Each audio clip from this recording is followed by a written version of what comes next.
नमस्कार भाई, जय हिंद। कैसे हैं आप सब? आशा करता हूँ आप सब अच्छे होंगे, स्वस्थ होंगे और अपनी पढ़ाई कर रहे होंगे।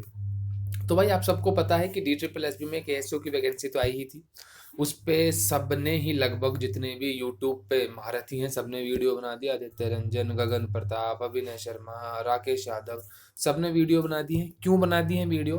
क्योंकि एएसओ की वैकेंसी है, उनको अपने सीजीएल के बैच बेचने हैं। उन लोगों को डी ट्रिपल एस बी के बारे में कुछ नहीं पता कि क्या पैटर्न है, क्या है। बस वो अपने सीजीएल वाले बैच को ही एसओ में रीनेम करके उसको बेच देंगे और आप लोग ले लेंगे। ठीक है, मैं यहाँ कोई बैच वगैरह बेचने नहीं आया हूँ, बस आपको बता रहा हूँ। और जब आप वो बैच परचेज कर लोगे तो आपको बाद में पता चलेगा कि भाई ये तो D triple S B pattern है ही नहीं। और बैच लेने के बाद आप उनका कुछ भी नहीं कर पाओगे।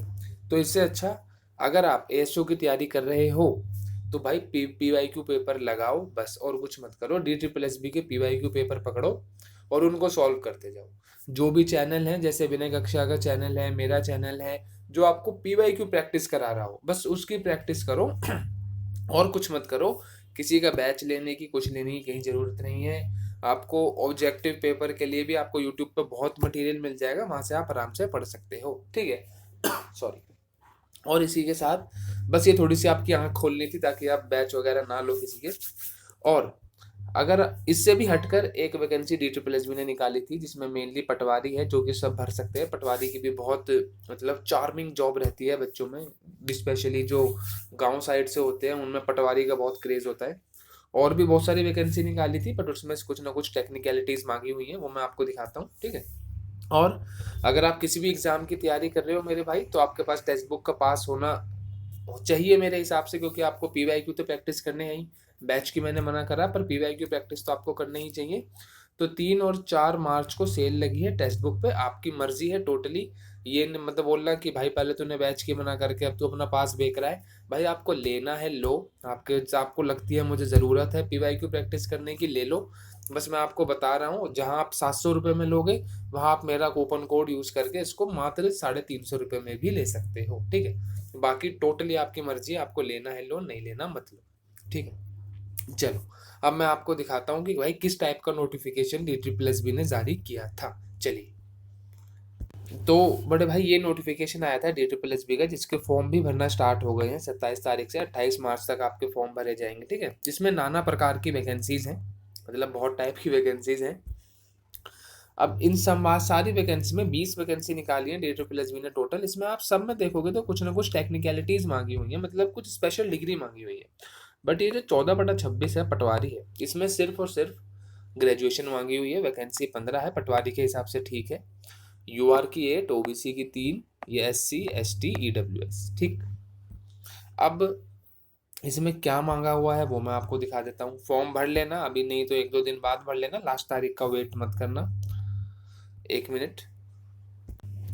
ये रहा बड़े भाई आपका 14/26। ठीक, पटवारी। कौन से डिपार्टमेंट में है? Delhi urban shelter improvement board, DUSIBB इसको बोलते हैं। 15 वैकेंसी हैं। Graduate from any recognised university. ठीक है। Note, training shall be imparted to the new incumbents, मतलब जो भी नए बच्चे जाएंगे उनको ट्रेनिंग दी जाएगी। और आपको प्रोफिशिएंसी इन कंप्यूटर, कंप्यूटर आना चाहिए, और वर्किंग नॉलेज होनी चाहिए आपको उर्दू या हिंदी, किसी की भी। उर्दू को तो मुसलमान भाइयों की उर्दू में होगी, हिंदू भाइयों की हिंदी में होगी। ठीक है ज़रूरी नहीं है, हिंदू भाइयों की उर्दू में भी हो सकती है। दोनों लैंग्वेज में से कोई लैंग्वेज आपको बोलनी आनी चाहिए, मतलब कोई ऐसा साउथ का बच्चा या नॉर्थ ईस्ट का बच्चा ना भर्ती हो जाए जिसको हिंदी ही ना बोलनी आती हो। ठीक है, बेसिकली ये है, क्योंकि हिंदी में ही सारा काम होगा, तो आपको हिंदी आनी चाहिए बस। जो मैं हिंदी बोल रहा हूँ, जो आप हिंदी सुन रहे हैं, वही हिंदी इसमें मांगी है। सैलरी मत देखो, सरकारी में सैलरी नहीं देखते। ठीक है, 21,700 है स्टार्टिंग सैलरी, आपको 45 प्लस मिल जाएगी। अब इसका क्या क्राइटेरिया है, क्या इसका नोट वो है एग्जाम पैटर्न, आइए वो दिखाता हूँ। ये देखिए भाई, ये इसका एग्जाम पैटर्न है। Tier 1 14/26, देखिए यहाँ लिखा है 14/26। सब में इन सब का एग्जाम पैटर्न सेम है, जो भी एक साथ लिखे हैं। क्या होगा, 100 नंबर का पेपर आपका पहला पेपर आएगा, मतलब दोनों एक ही दिन होंगे मेरे ख्याल। Section A, section B.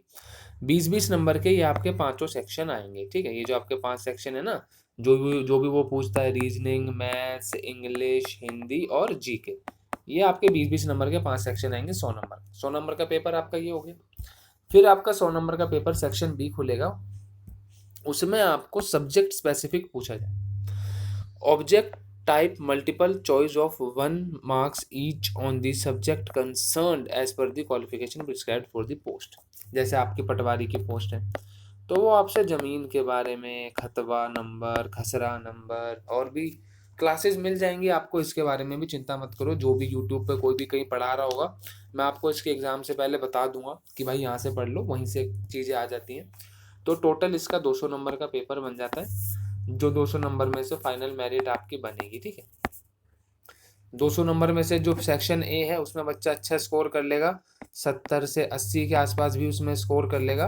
पर ये जो सेक्शन बी है इसमें स्कोर करना मुश्किल पड़ता है, 50-60 इसमें बच्चा स्कोर कर ले तो बहुत होता है। तो अगर आप ये टोटल करोगे तो ये 140 होता है, ये टोटल करोगे तो ये 130 होता है। तो इसकी जो कट ऑफ है वो 140-50 के आसपास ही 200 में से घूमेगी। ठीक है, कैसे घूमेगी वो भी मैंने आपको बता दी। तो ये छोटी सी जानकारी थी कि भाई एक पटवारी की भी नौकरी निकली है DSSB में। अगर आप लोग इंटरेस्टेड हैं तो भर सकते हैं, बाकी नहीं है तो अपनी ASO की तैयारी करते रहें, बाकी जूनियर असिस्टेंट की टाइपिंग MTS की तैयारी करते रहें। ठीक है, फिर मैं आपसे मिलता हूँ नेक्स्ट वीडियो में, तब तक अपना ध्यान रखें, पढ़ते रहें। जय हिंद।